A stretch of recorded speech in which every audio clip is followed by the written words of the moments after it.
Hello and welcome everybody, it's UltraSparx here, and I'm bringing you a very different video today. This is not a gameplay footage video, but rather how to make a polished gameplay footage video. So I'm going to run through a few programs, some software that that you might need, and that I recommend using, and as well as a few techniques and ways to get started. So, first things first, you're going to need something that's going to capture your screen or your footage of your game. So, if you're on PC, then I recommend using Fraps. This is Fraps. I think everybody knows Fraps. It's not very expensive. It's about £25 in the UK, I think. Obviously, all the software that I'm showing today, some of it you're going to have to pay for. Obviously, if you know your way around the internet, there are going to be ways of getting it for free, but I'm not going to go into that because, well, for obvious reasons. But I think that if you want to find these things for free, you probably can. So, but I'm gonna go as if you're buying it anyway. So Fraps, it's a game capture for PC. And what's good about Fraps is that it's only going to record your game. It's not going to record anything else. Like right now, to record my screen, I'm not using Fraps because Fraps only records your in-game footage. So what's good about that is that if you've got your game open and you tab out to look at something online, to look at a wiki page or something, well, it's not going to show your other activity. It's just going to stay on the game, even if the game is dropped down, even if that's not what you're looking at. So that's very useful, and it's really easy to use. You just open it up, you set your capture hotkey to whatever you want. I've set it to F12 because it works for me. Record Windows 7 sound, either in stereo or multi-channel. You can have it to record your external input or not. I choose not because I record my microphone with another program, which I'm going to show you later. And you can choose how many FPS, and you can choose it to split the movie every 4 GB. Now that's very useful. Just to give you a sort of an idea, a 4 GB video for me lasts about 10 minutes. So that's playing in HD, recording on half often. So the files can be quite heavy. But once you've edited your video, that drops dramatically. But if you want to do long gaming sessions, you are going to need a somewhat substantial hard drive to be able to store the footage before you get round to editing it. So, sorry, you can. There's all sorts of different options with it. You can do screenshots with it. And the image format that it saves it to, and you can choose to include the frame rate overlay if you want to, or repeat a screen capture. There's all sorts of, here you can choose where you want your FPS overlay. You get an FPS overlay with Fraps, which is very useful for when you're recording a game. Generally it will stay stuck at whatever you're recording at, but if you get lower performance, it will go down. It won't go over what you're recording at. So there's benchmark hotkey and stuff like that. So Fraps is really good. Fraps is very useful. It's used by a lot of professionals, and I recommend getting it. Next up, close Fraps. Next up, you're going to want to record your audio. Now, to record your audio, I use Audacity. Now, this is what I'm using right now, as you can see, to record my audio. You can see it there ticking along. Now, so I can't do a lot with it because I can't really stop it recording, otherwise I'm not going to get any sound left. But there's a lot you can do with Audacity. I'm recording in mono at the moment because my microphone is on a mono channel, but you can record in stereo if your microphone supports stereo. and you can play around with your audio, cut and paste your tape, and put effects on it, cancel out a lot of the background noise. It's free. It's 100% free, open source software. So it's really good. I really recommend it. I think I don't have an Audacity page open here. Audacity. I'm gonna blur all that out. Yeah, so Audacity is free. You can it's come up in French because I'm in France, but you can download it and download updated versions for free, and there's a lot that you can do with it. So it's very useful. So that is Audacity. And I'll stick it over on my second screen there. Now, once you have your footage and your sound, well, you're going to want something to edit it together. So this is where Camtasia Studio 8 comes in. Now, if you're buying Camtasia Studio, it's quite expensive. You're looking at the sort of £250 mark. But it's well worth the money, in my opinion. It's very, very good editing software. So you see that as soon as you open it, it's going to ask you what you want to do, whether you want to record the screen or import media. I'm actually using it to record the screen right now. But there's all sorts of things that you can do with Camtasia. So just to show you a bit about Camtasia Studio, I'm just going to import some media from my Fraps file, which is local disk and Fraps. And then in movies, you've got your Fraps files.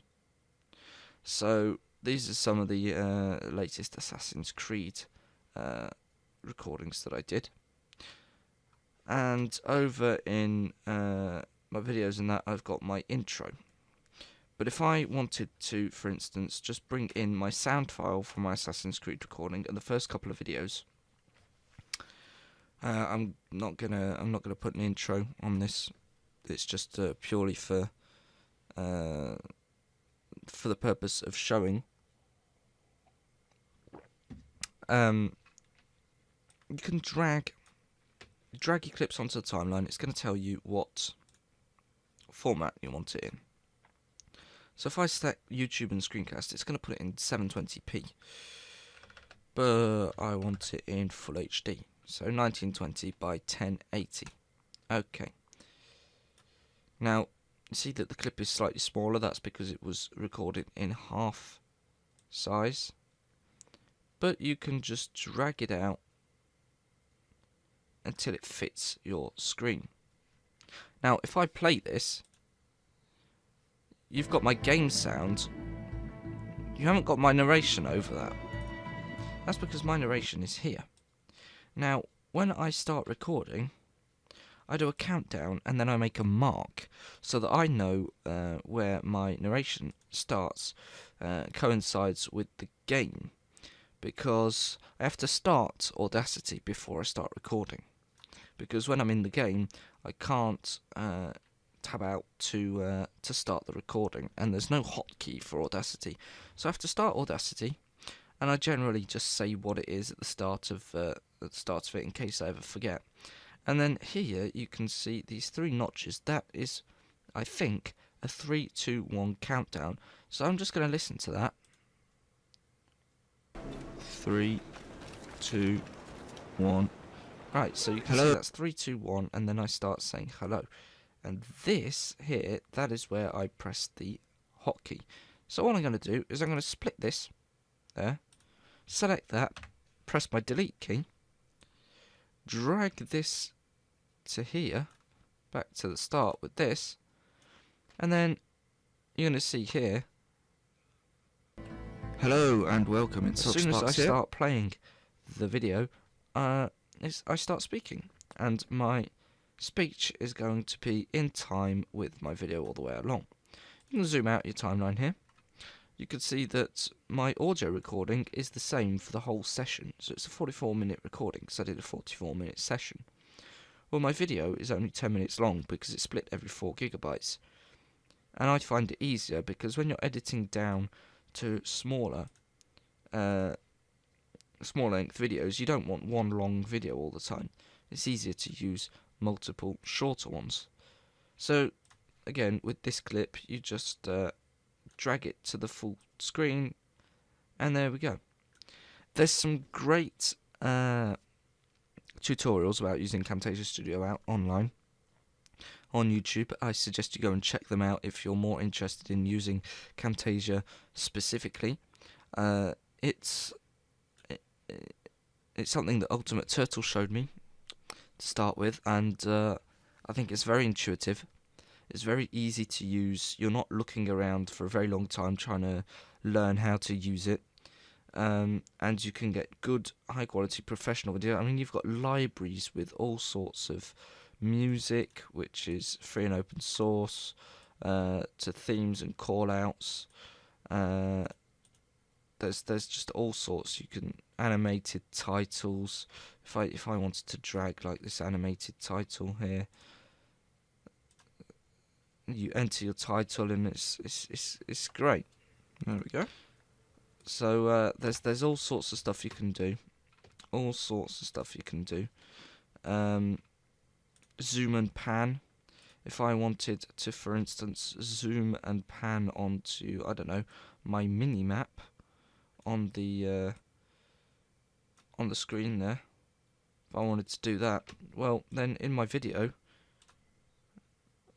now that I've put that there, when I get to that point, which you can see coming up on the timeline any minute now, assassinate him, which is about... Where's another assassination? Quite ingenious to use bales of hay for cover, don't you think? Press W to enter. For some reason that isn't... I don't know whether I didn't press enter or something. I don't know. It should be... Oh yeah, there we go. So when you get to here, it's going to zoom and pan down onto that. It's a very smart thing to use, and then you can use it again to zoom back out. So it's just a couple of features that you've got with Camtasia, and I think it's very useful, very, very useful. So that's what I use. The software that I use for making a video is Fraps, Audacity, and Camtasia Studio 8. As far as hardware goes, I use a Shure SV100 microphone. It's a very, it's a mid-range microphone, so it gives good quality sound without without a heavy price tag, like some other microphones can be. I wouldn't suggest getting a microphone that's much cheaper because you're not going to get very good quality from it, possibly. Again, sorry about the coughing. And anything more could be overkill. I mean, I don't know if you'd agree that my sound quality is fairly decent, and yet I only spent sort of £25 on this microphone.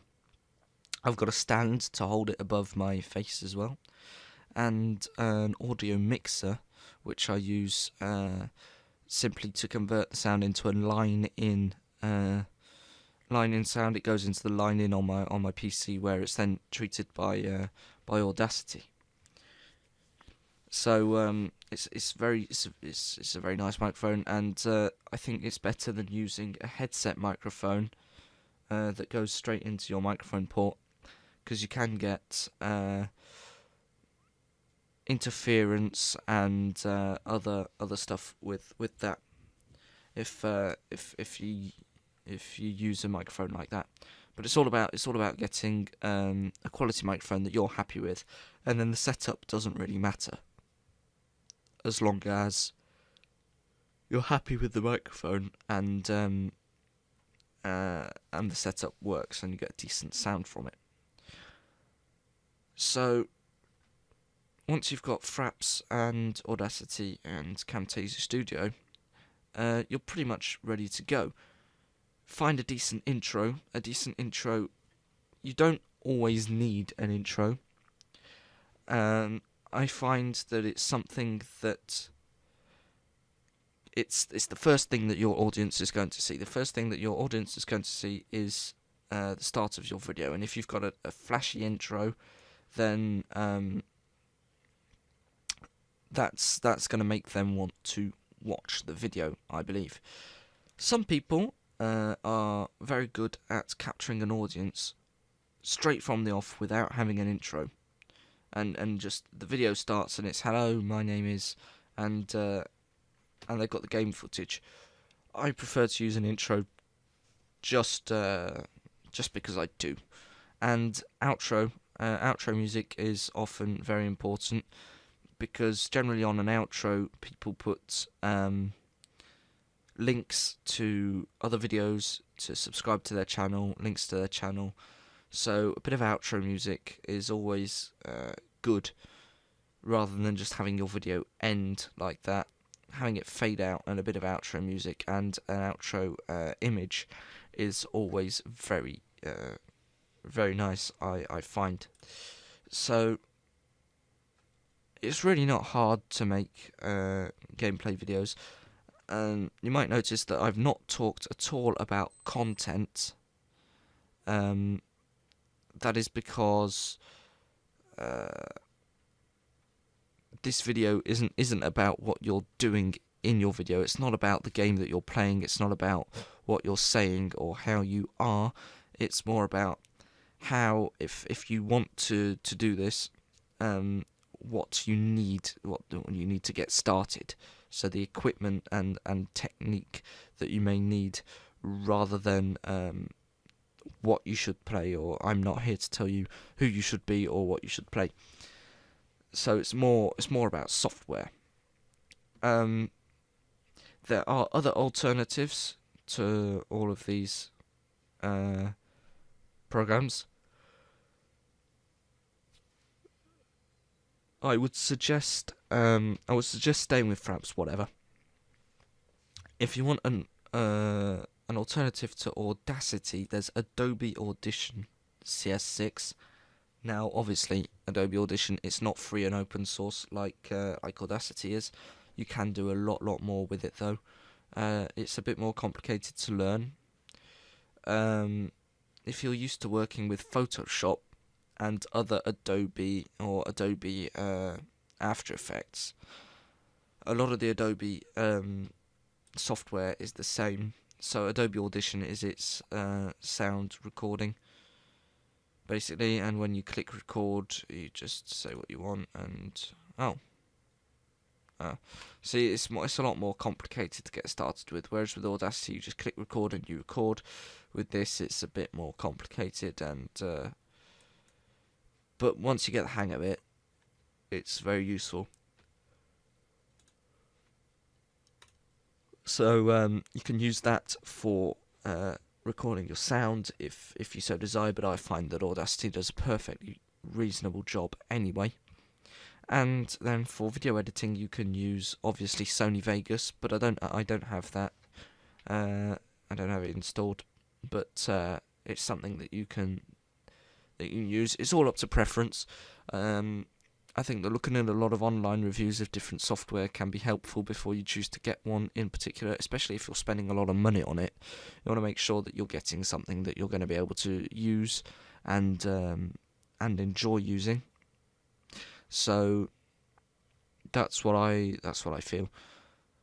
I personally like Camtasia Studio, but each person has their different opinion. And that's about it for this video. So if you enjoyed it, obviously, please leave a like if you found it helpful. Also, if there's something that you still don't understand or would like further clarification on, leave a comment down below or send me a private message. I'm happy to answer and help.